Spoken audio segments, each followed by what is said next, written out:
Hello and welcome. My name is Meepless, they, she, he, and this is Literally Graphic. And today I'm flipping through the 68-page long I Love This Part by Tillie Walden, published by Avery Hill Publisher in 2017. I don't have any content notes for this book, but it did send me down a bit of a rabbit hole as far as figuring out what audience a book is actually being directed to.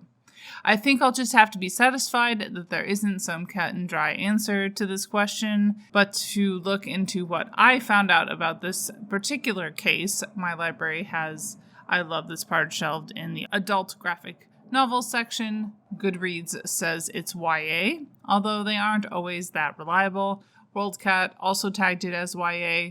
How do people feel about their reliability? And Indigo Booksellers says it's good for general audience. The publisher's web profile of I Love This Part does not mention audience at all. Working my leisurely way through Walden's already fairly robust catalog, I would recommend you check out last year's review of her book On a Sunbeam for more information on Walden's credentials. I also reviewed Walden's autobio comic, Spinning, a long time ago, when my audio quality was even worse than it is now. What kinds of keywords came to mind reading this book? Teenagers, quiet, scale, landscapes, and cityscapes. The synopsis is, quote, two girls in a small town in the USA kill time together as they try to get through their days at school.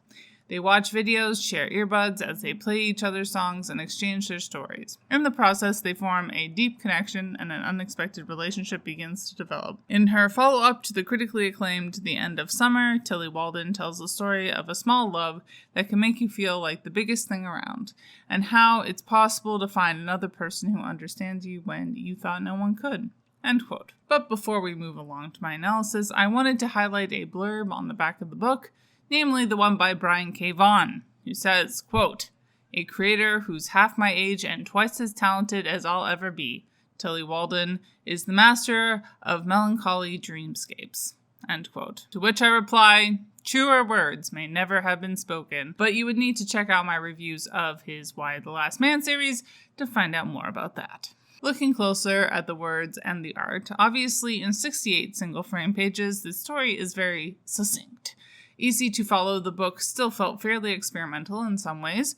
Perhaps it was the choice of characters and topic, which is still relatively unexplored, as well as the strong emotional tones, a strong thread through much of Walden's work that is similarly uncommon, at least in my own comics reading.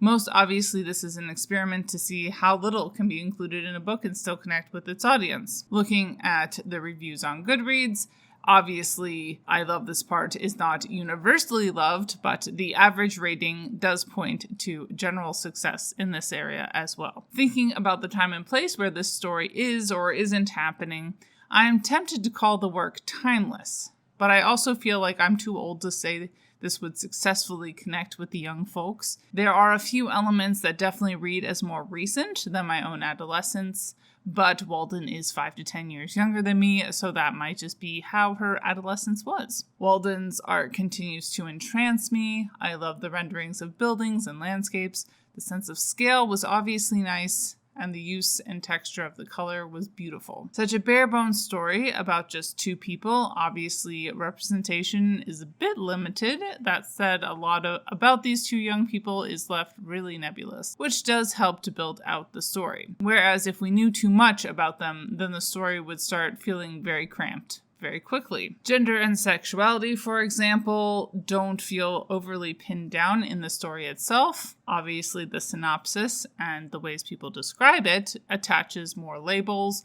although in both cases, it's clearly very queer. Class was unsurprisingly not front and center. Race, while not a focus of the story, was fairly diversely represented visually, including in the one crowd scene. Ability and disability wasn't touched on at all. To conclude, I think I would rate this book 4 out of 5 stars. Bye y'all, keep reading and organized to end capitalist depression.